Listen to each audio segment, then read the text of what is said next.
Okay, here we go.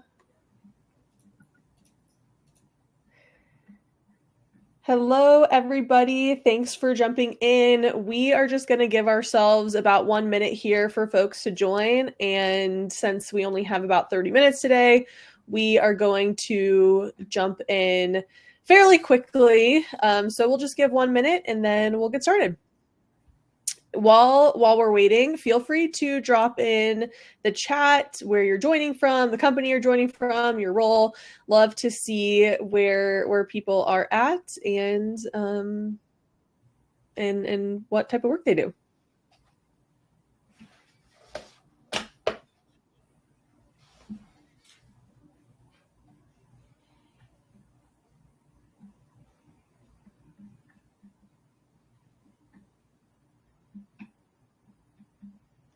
I see several customers already, which is really exciting to have you all here. Dustin will get to this in a second, but he is also a customer, so always exciting to see our customers in the chat. Oh, Italy.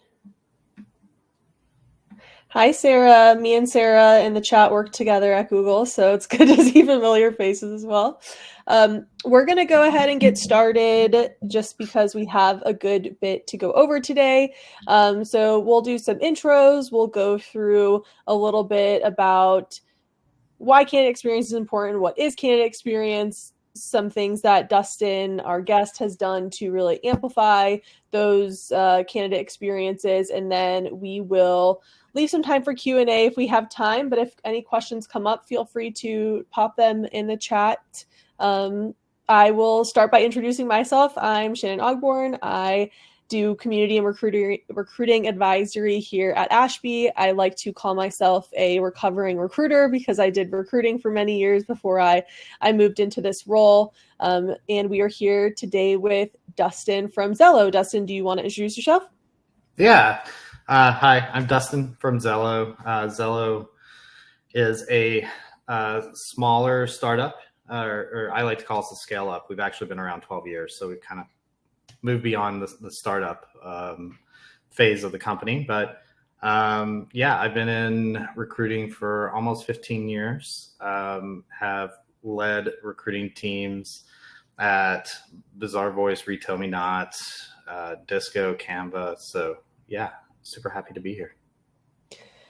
I'm super excited because you have such great experience, and today we are talking about a really important topic, especially these days, on candidate experience. So just to sort of set the baseline, I would love to hear from you, what is candidate experience and what does candidate experience really mean to you?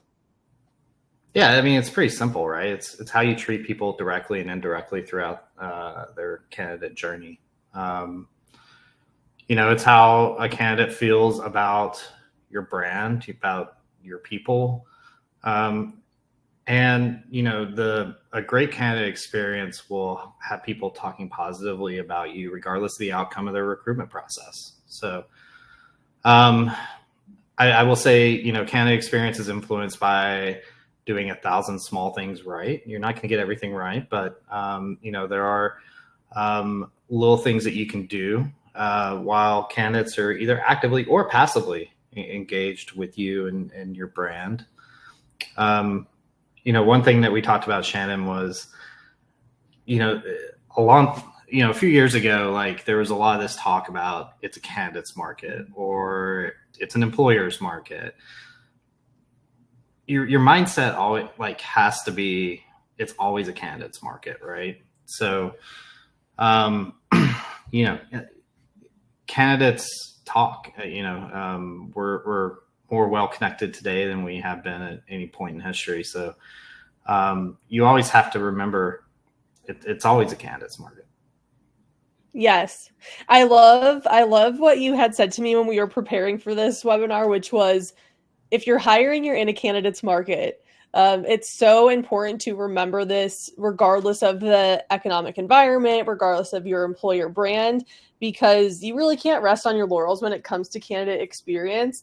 And I would love to hear from you, sort of like, where does candidate experience really start and end in your mind?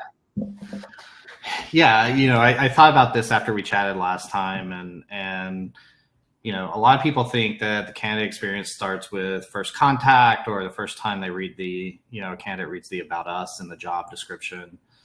But I think it starts a long time before that. It starts with how you treat other candidates or even your clients, right?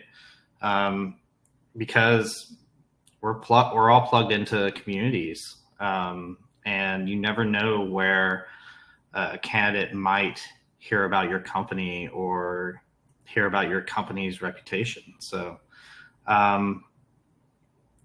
it also starts with like, for example, I think your candidate experience, you have to keep in mind, it is more than likely reflective of your employee experience, and your employer brand is so important. Constant communication and transparency are key, especially at the beginning of the candidate experience.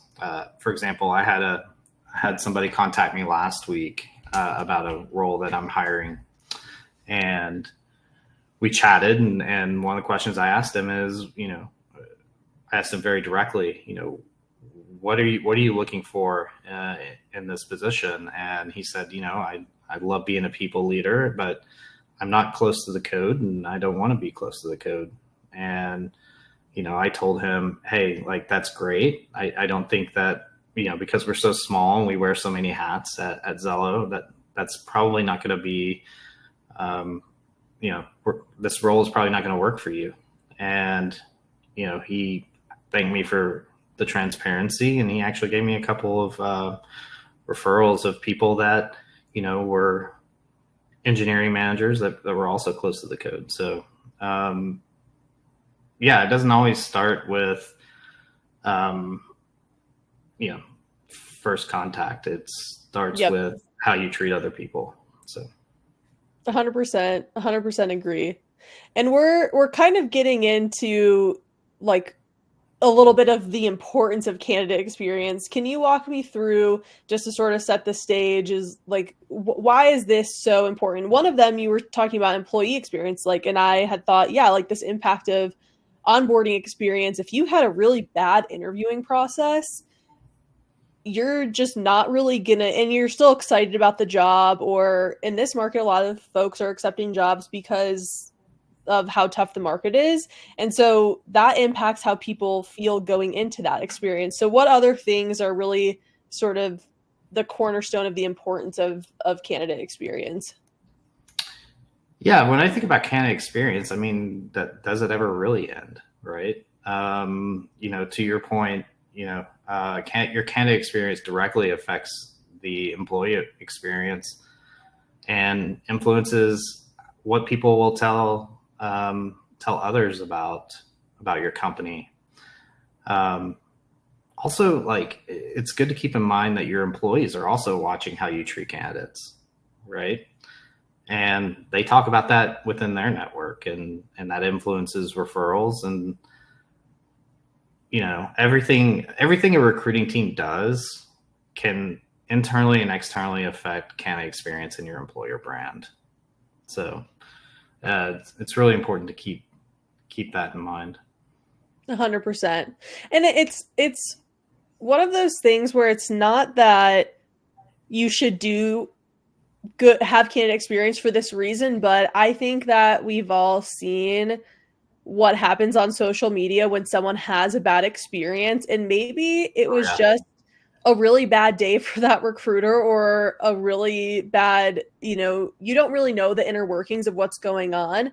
But with the how accessible it is to get the word out about a bad experience, I do think that's something that we have to take into consideration when we're working with candidates, not to the extent that it causes anxiety, but to the extent where, maybe maybe it could be seen as a motivator to keep the experience like tight and positive.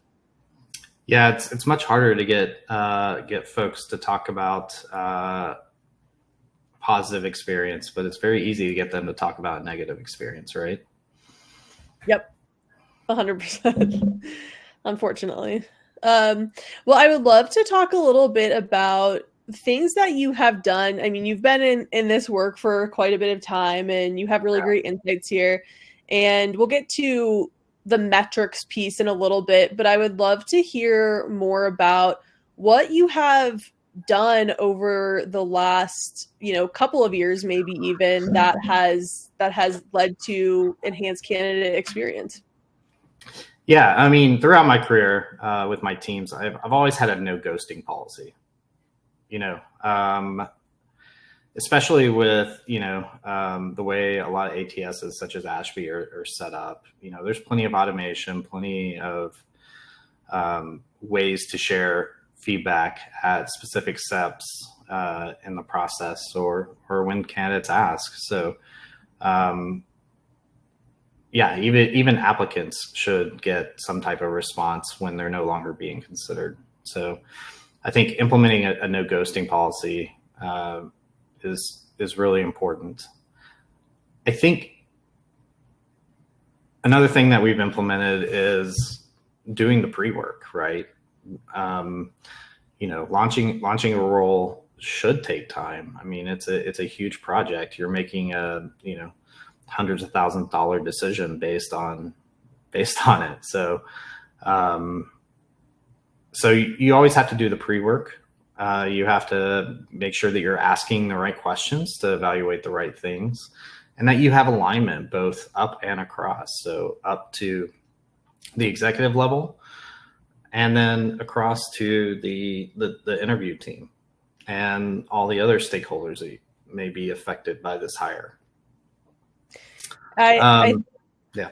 I would love to hear. Well, pre-work is definitely important. I think I said it in one of our podcast episodes I think it was with Anthony Holloway, that I have now coined this new phrase for me personally: pre-work makes the dream work. But I would love to hear on the no ghosting. How do you get your team to subscribe to that as a recruiting leader? Yeah, I always tell the team, think if you were in that position, right? Like, it's really disappointing to not ever hear back after taking the time to apply. But also, how does that make you view that company if you don't hear back? Either way, right? Mm-hmm. It's going to make you negatively think about that, and it's going to give you a poor candidate experience. And even if you're not a fit for the role today, if you're a fit for a role down the line, and a recruiter reaches out, that poor experience is probably going to lead you to saying thanks but no thanks. So it's putting yourself in the candidate's shoes. 100%. Anything else to add here on sort of like the broader things that you've implemented? Yeah, I think interviewer training is super important, and setting expectations with interviewers. Like, for example, if a candidate is making the effort to come on site as we kind of move back towards on-site interviews, even if you're in a hybrid environment, making sure that you make the effort to come on site to meet with that candidate face to face, I think is really important. So setting those types of expectations with interviewers. Little things, travel arrangements, right? Like, be cognizant of when you're flying a candidate in and out. Ask them, like, would you rather come in the morning before or the afternoon before? Don't get cheap on the hotel. Like, find somewhere, I'm not saying like put everybody at the Four Seasons, but, put them somewhere nice and comfortable, semi close to the office. Let them know, what you'll cover expense wise. Keeping an eye on those little details really does make a difference. And then also ask for feedback when it comes to things like that, right? Like, I always ask candidates, hey, how was the hotel? How was your travel? It can really kind of help you continue to deliver that great experience. I think sharing the information throughout the process. I love we implemented candidate.fyi like maybe a little over a year ago, and we've gotten some great feedback from candidates. Hey, I really love the information that you're sharing. It makes it very easy for me in the process to know more about the team, more about the company, more about the clients. It also helps them know, where exactly they stand, where they are in the process, and what's remaining. So I found that sharing that information, being transparent, has been important. 100%. Yeah, I think the details are definitely really important, and in really delivering a consistent experience is as important as delivering a good experience. Like, if you are delivering all over the place, sometimes it's really good, sometimes it's really bad. That is not super helpful. So like providing a consistently good experience. And I don't know if we had talked about this around consistency, and you had mentioned it with like the accommodations and stuff, or the like travel accommodations, but it's like then there's accommodations for interview processes to make sure people are set up for success in sort of whatever that means to them, and consistently asking every candidate, is there anything that we can do to help set you up for success, and things like that. But the small details definitely matter. And now, especially as we're picking up people going back to the office and having to go on site into the office, like if someone's even local to your area, like get them an Uber, make it easy for them to Right. get to the office, instead of just saying, oh, well, like it's okay, they can take the train or the bus. It's like, just give the white glove service no matter what. Yeah. Yeah. No, I think that's right. I think you also have to be flexible, right? There may be some candidates, that are out of town that, may have family obligations or other obligations, or may just not be comfortable with travel yet. And so you have to be able to adjust your process and be ready to adjust your process based on, what's best for the candidate. Totally. We have a question for you, and I see, Animesh, your question about the recording. Everyone will get a follow-up email with the recording of the session, so you can always look back on it if you want to.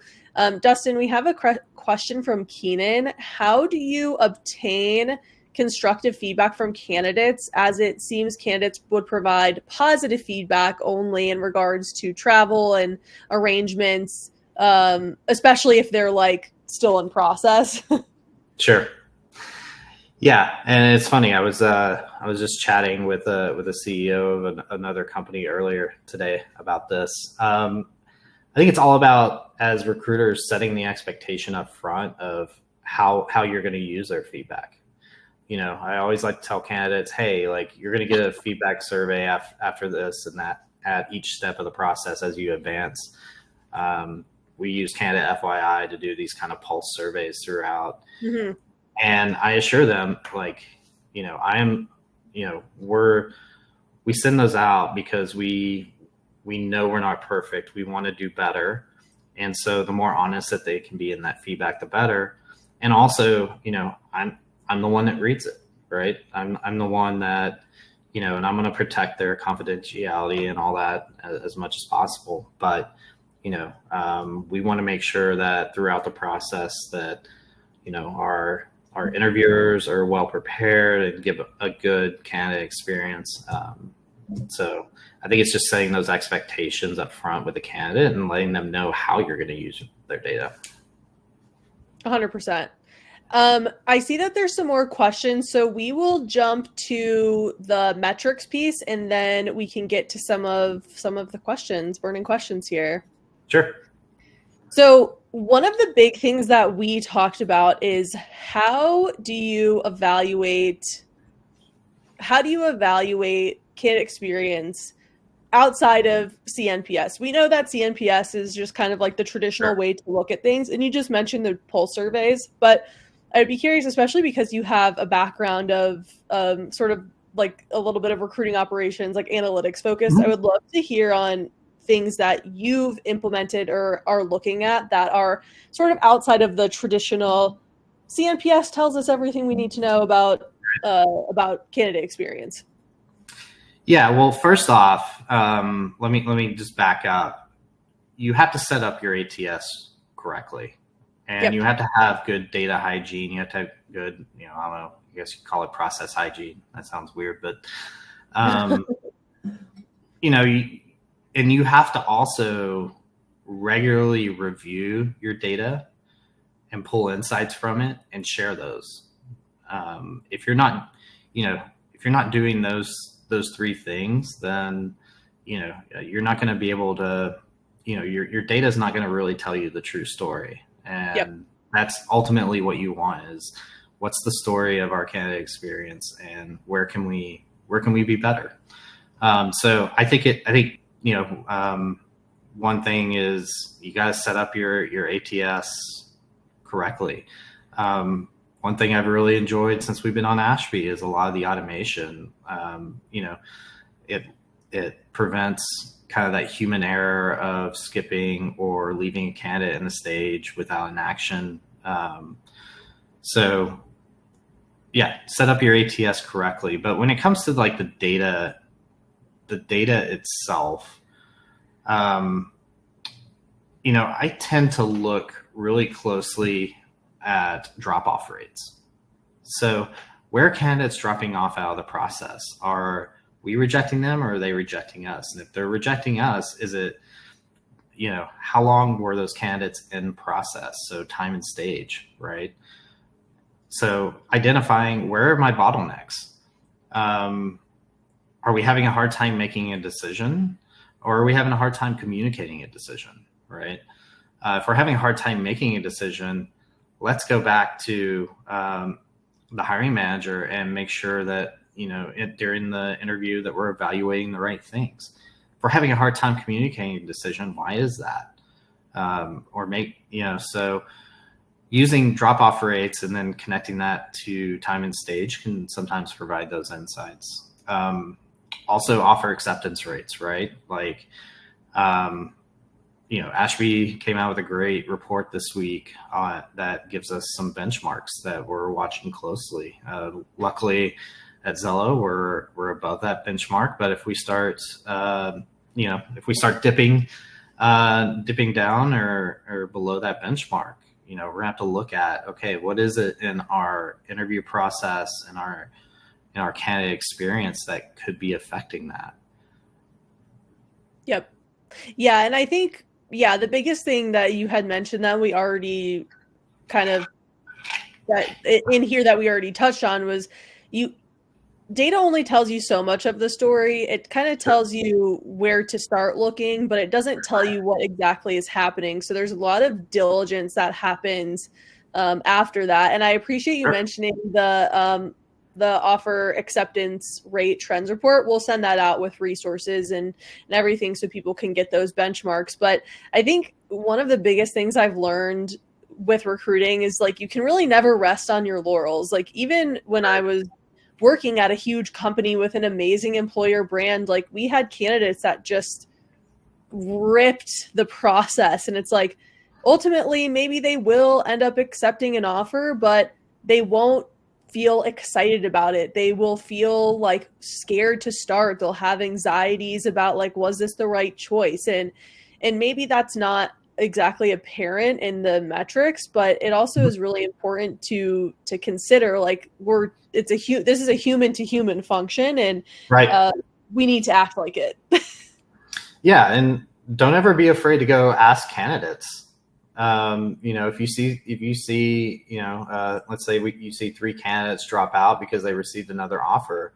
I've emailed candidates before, and not all of them are going to respond, but I've emailed candidates before and said, what was different about their process, or what, why did you choose not to see our process through? Yep. And I've gotten some great insight out of that and some great hints and some things that I've implemented that, Yep. Yeah. So.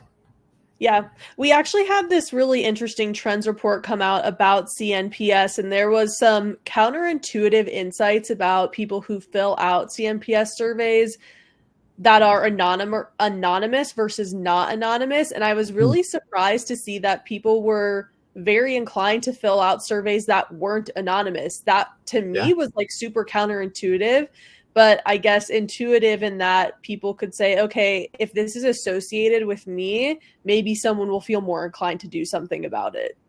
Right. So it's an interesting thing. We only have about 5 minutes left, so I'm just going to kind of breeze through this.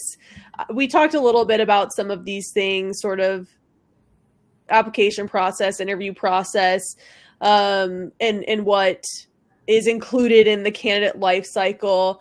And then there's sort of this tools piece to enhance candidate experience. Anything else you wanted to add about how tools have been helping you? I mean, I think the reality is that tools won't save you from a bad process, but they'll help accelerate a good one. Yeah. Yeah. I mean, automation and AI, don't be afraid of using AI tools. One thing that you all rolled out recently was feedback summaries using AI, and I love it. I think using we use a tool called BrightHire to record interviews. At first I was kind of skeptical when I first heard about this a few years ago, but I find most candidates are comfortable with it these days. I think the landscape has changed a little bit around that. And it's helped us, helped us be able to train our interviewers better based on what we're seeing. And it's made my team much more efficient because of the AI notes. So Amazing. I love that. Well, I know we only have 3 minutes left, so I'm going to try to get to as many questions as possible. And yeah, if we don't get to all of these, maybe people can reach out to you out of curiosity and I can share these questions with you. yeah, Cool. that should be easy to find on LinkedIn. It's just Yep. n/Dustin Laycock. So very easy. Amazing. I can't see necessarily what order. I see like the upvotes, so I'm just gonna go with the ones with the most upvotes. Can Sure. you go into more detail on best practices for rejection? That's a good question. And there was kind of a tangential question of, do you give feedback? What's the liability of that? Yeah. Early in my career, I was really afraid of the liability piece. Mm-hmm. But I've learned how to really kind of set the stage for feedback and make it a positive thing for candidates. And actually, like in the last few years, the feedback that I've given, I've never gotten anybody that, argued with me or, sued us or anything like that. So I think it's, a lot of times I just connect it to the role and specific things that we're looking for and things that, we didn't get a great signal on. For example, I had that candidate I talked to the other day. I told him, hey, like, we really need somebody who's not afraid to get down in the code, to work pager duty or whatever. But if you, are just looking to be a pure people manager, this isn't the role. Mm-hmm. And, again, he thanked me and sent me some referrals. So I think, being honest and just keeping it connected to the job itself, and the company's needs, I think that's, you're not going to run into issues if you approach feedback that way. Totally. We have time for one last question. Speed round quickly. This is a bit of a loaded question, so I'm not sure you'll be able to give the full context in 1 minute, but how do you balance candidate needs versus hiring manager needs? Sometimes it feels like they're really at odds with each other. That's from Ashton. Oh, man, that's a good question. Well, I think it starts with making sure that your hiring managers have that. We talked about it. Have that. It's always a candidate's market mindset, and just maintaining, transparency both ways, right? Like, as a recruiter, you're a connector, and so making sure that you're using transparency and constant communication, I think hopefully you're not running into that as often. Yeah. And I think too, it's like, do you want to hire your top pick or not? Because candidate experience can have a pretty big influence on that. I know that we are at time, so this was a really quick session today. Really appreciate everyone who is able to come today. We'll send out an email with the recording and the offer acceptance rate trends report that Dustin was talking about, and some other resources. And we really appreciate Candidate FYI joining us on this, and thank you all so much. And we'll see you at the next one. All right. Thanks, Shannon. Thanks, y'all.